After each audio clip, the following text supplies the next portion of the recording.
I know someone who believed he could turn a restaurant company into a community catalyst, that a simple series of curiosities could ultimately make the world a better place.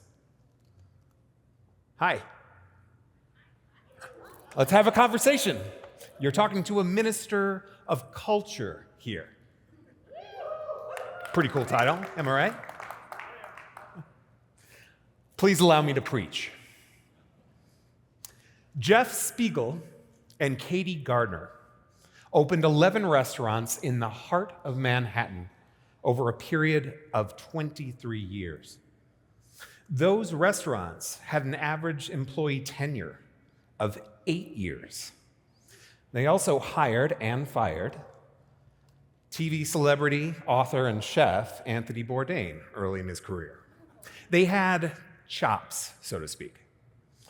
Eventually, they sold those restaurants and decided to start a new adventure in Albuquerque, New Mexico in 2007. About 6 years later, they got the itch and decided to open one more. 4 restaurants, and 12 years later, Matuchi's also operates a catering company and a speakeasy. We employ more than 300 people. Matuchi's was founded on a partnership model, meaning that the core partners had a financial stake in the company's success. Now, this meant that Katie and Jeff wouldn't profit to the extent that a typical owner might, but it did also mean that they could build a legacy that would live on long after they left the company. And boy, did they build a legacy. I would argue that the couple, alongside company chef and president John Haas, single-handedly elevated the pedigree of customer service across the city, if not the entire state. If you enter one of our restaurants today, your first interaction with a server is going to be a conversation, an introduction, what we're about, that sort of thing. And then we're going to treat you the way you'd be treated if you were dining in Italy. Stay a while, ask questions, and appreciate the nuances of a meal that make the experience communal. About 3 years into their journey, Jeff got the bad news. He had a rare form of terminal leukemia. He might have 6 months, perhaps a year. He immediately joined an experimental trial for treatment, and then he started talking big picture. The company would offer health insurance and other benefits. They would become more community connected. And in a move that stood on its own, company president John Haas decided to pilot a 4-day work week for the salaried employees, chefs, and managers. They hired me and created my role, Minister of Culture. At our first meeting, Jeff gave me my main objective. Howie, I want to be the education restaurant company of New Mexico. I don't care how you do it. Just make it happen. In 2024, New Mexico ranked last in education nationwide for the 8th consecutive year. Jeff believed that even in the hospitality industry, he could do something about that. I started sending our chefs to high schools to teach culinary classes. They were also teaching senior citizens how to make affordable, healthy meals. They also visited middle schools in partnership with the United Way to talk to kids about what it's like to work in the culinary industry. Our implementation of these health insurance benefits and the work that we were doing in the community was drawing the attention of all sorts of people, from the National Restaurant Association to local media outlets. Our successful implementation of a 4-day work week drew the attention of Senator Bernie Sanders' cabinet and would ultimately be featured in a national TED Talk. We won dozens of awards, including a prestigious Ethics in Business honor, and we started to see the internal culture of the company improve as well. We doubled the employee retention rate for the industry. We also launched a series of initiatives to support the communities that we served. We partnered with Mandy's Farm, who empower individuals with intellectual and developmental disabilities with accessible housing and meaningful employment. We donated food to women's shelters, law enforcement, and special needs organizations, local nonprofits.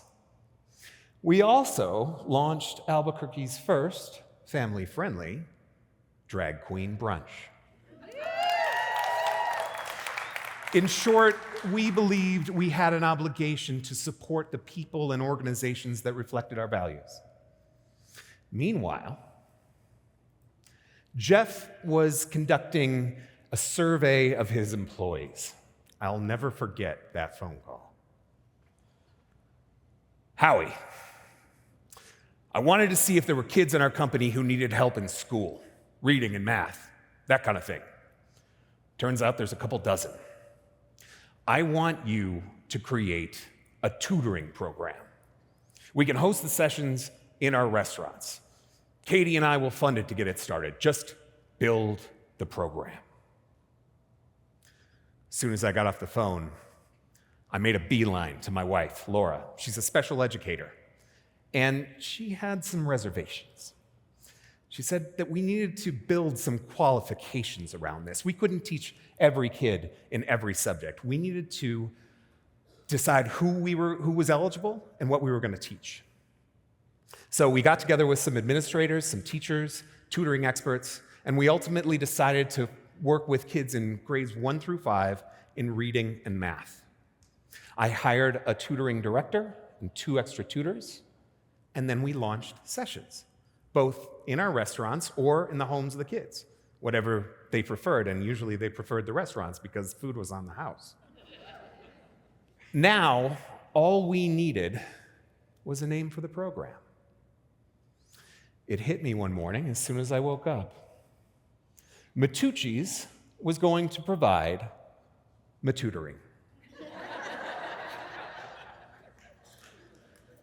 Jeff's battle with leukemia would last ultimately longer than any would imagine, more than 6 years. About a week before he died, I visited him in home hospice, and I showed him a picture. The previous evening, I had dropped in on a session. About 7 p.m., the back corner of our flagship restaurant, a round family table, in an area that we called the Grotto. Jeff felt he was interested, and I told him that the tutor was there, the student, Emery, and her mother, Anne Marie. Anne Marie told me that her daughter had learned to read because of our program. Jeff's tears, pure joy. Matutoring is now a 501c3 not-for-profit. We requested donations at Jeff's funeral and ultimately raised more than $80,000.